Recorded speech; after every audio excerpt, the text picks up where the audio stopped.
Hey guys, Mazo here. We're looking at Koosta today, and Koosta is a pretty interesting story. You know, he came from the prospect making factory that was Enemy GG or Selfless. When he was playing on it, it was still called Enemy GG.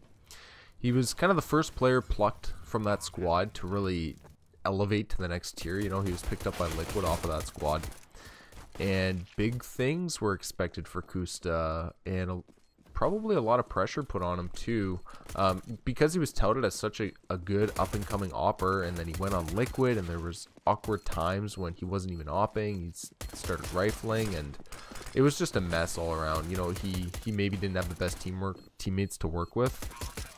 So that's quite the fucking scene there. Device actually gets a stab in on Finesse, and then Koosta finishes off Finesse. What a fucking gong show.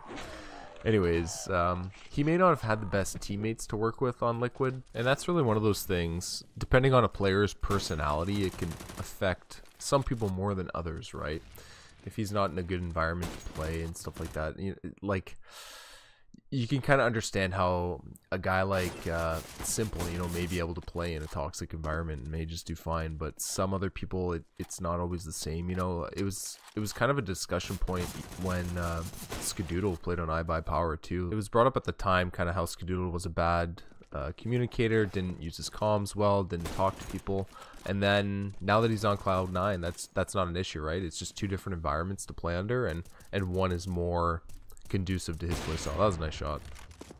I figured I'd go ahead and get the slow-mo version of that and measure the reaction time. Really nice shot to get that jump across. It's a pretty small gap. It's not much bigger than Dust 2 Doors. And hits him. Only a leg shot. Doesn't get the kill, but still really nice by Custa. So there's a few moments in this demo where it really seems like Kusta's trying to take too much time to line up his shots, and admit like that one there, there's a few situations where he really misses some easy shots, and it's so punishing at the pro level when you're opping. Sometimes just missing one shot will lose you to the round. That was a nice shot, but he's got like the classic problem where he misses the easy ones. That's good shoulder peeking to dodge that shot, but there's really a few scenarios where he seems to miss the easy shots and then hits the hard shots, and here's a really good example of that. He misses that guy coming down ramp, which is a really punishing shot to miss, for them to be able to, it opens up the whole site for them. As soon as he misses that, he has to fall back and give up way more ground, lets them get into sight. He does manage to hit a guy on the cross, but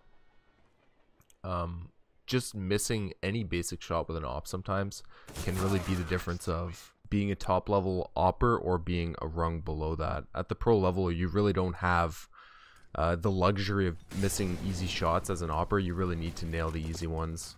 I would say Kusta's probably playing the hardest CT position on Train, probably by far, really.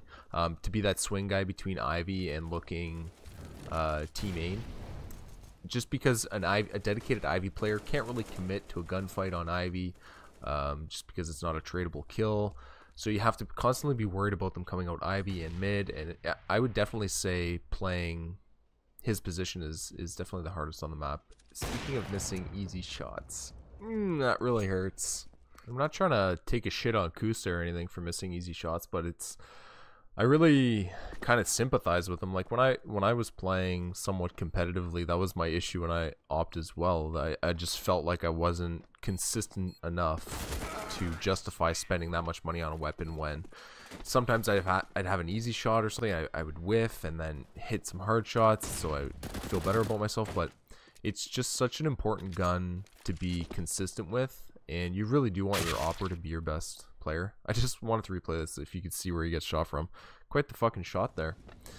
But yeah, it's not a gun that you want to give to your worst player, for sure. Opping in CS is definitely, it's an investment in money, and you don't want it to go to waste, right? So you really want your opper to be one of the strongest players on your team, for sure. And maybe going forward, maybe Ricky will take the op more. Actually, later in this game, you'll see Ricky as the op and Custa as a M4. And they definitely have two strong hybrid players, so they can kind of switch back and forth if they want, depending on how each player is feeling a little bit, I guess.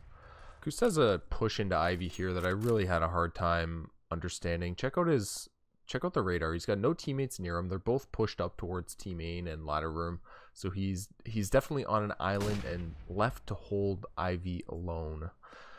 And that's really the reason why I didn't like this decision. He chose to push in after seeing the smoke come through. So he's got multiple grenades thrown at him, and he has no teammates to trade with him or help him. And he pushes into that smoke. I would have really liked to see him just kind of fall back, maybe towards CT spawn instead. If you're with a teammate, yeah, go ahead and push. But at least then you'll have a teammate to kind of work off you, and maybe he can flash you in, or at least trade off your kill, right? When you're by yourself, you can't. It's a lot harder to make plays like that. Alright, pistol around T side, and you can see they chose to go with 2 flashes and a molly and a deagle instead of getting a smoke for lower, or a smoke for anywhere really. So they chose to throw the molly on connector, and I guess, you know, it kind of restricts how much sight control you can get. You can see the idea is for the players with the Glocks to push forward to try and close the gap on these fucking USPs to try and do some damage to them. They just kind of get run over though. They get picked off as they run forward just because there's no smoke coverage. Maybe a smoke would have helped, maybe it wouldn't have. It's I'm sure they've tried both in scrims and stuff like that and decided to go with Molotov. I'm always a fan of these NA underdog teams, and CLG's actually put up a few good games since being at StarSeries here. They put up a good number of rounds against Astralis on Train, which is no small feat. They did pretty good against Hellraisers, despite being down 14-1 after the first half. They actually came back to lose 16-11, 16-12. It was a pretty close game. I really want to see them do well, but it just seems like they have such a long way to go. You know, there really is a big difference between watching CLG's perspective during a CS game and then watching Astralis play or something. It's just not as crisp. It's not as coordinated. You know, it's not a well-oiled fucking CS machine compared to like the Astralises and stuff like that. Like watch how Custa gets outplayed here. He really has no chance. You can see the guy by the lower ramp just making a ton of noise for Custa, and then he gets peeked by the guy sneaking around upper. Just really good play by Astralis, and you don't see that from lower level NA teams very often. That type of clever play, right? Getting right near the end of the game here, 13-10, and Custa fucking goes off this round. He really does have a pretty sick round here. And this is the type of round that put him on everybody's radar. You know, it felt like when he was on Enemy GG, things like this happened a little bit more often. He was definitely, I think he was definitely more coordinated looking when he played on Enemy GG, you know, but it's hard to say if that's just because of the level of teams he played, or because he felt like he was in a better environment, right? When he was on Enemy GG, you know, they won the minor. That was pretty much their best showing or their best result, but it was a minor, right? It's not going to have teams like Astralis in it, and you can see last round there, Custa trying to jump across, Device picks him off, and Astralis go on to win this round. But yeah, it's hard to say if Custa's ever going to turn into the prospect that everyone was hoping. It really seemed like he stalled and kind of faded a lot when he joined Liquid, and the magic that was there when he was with Enemy GG just wasn't there. I think the CLG crew is definitely a lot more conducive to growing up and coming players. You know, like they have Ethan, they have Custa. I'm not sure how old Ricky is. I think he looks a little bit older anyways, but I think being in this type of environment over being in Liquid with Simple, and even some of the other guys on Liquid and stuff apparently aren't that amazing to work with, but it's definitely more conducive to become a good player in a decent environment than to try and become a good player in a hostile environment, right? So it'd be nice to have another upcoming NA superstar. It's been a while since that happened. I guess Stewie2K was really the last guy that just totally broke out onto the scene for NA. So it'd be nice if Koosta could kind of do it, whether it's with the AWP or the rifle. I don't know. I don't think CLG knows either yet. It seemed Koosta had the AWP the entire time T side, but Ricky shared it a lot on CT side and stuff like that, and I could see the AWP changing hands a little bit, you know, like there was even a time when Cutler was opping on this team instead of Custa, so it seems like he's not totally sold on opping. I'm sure it just goes back to his consistency where he just seems to miss some shots, you know.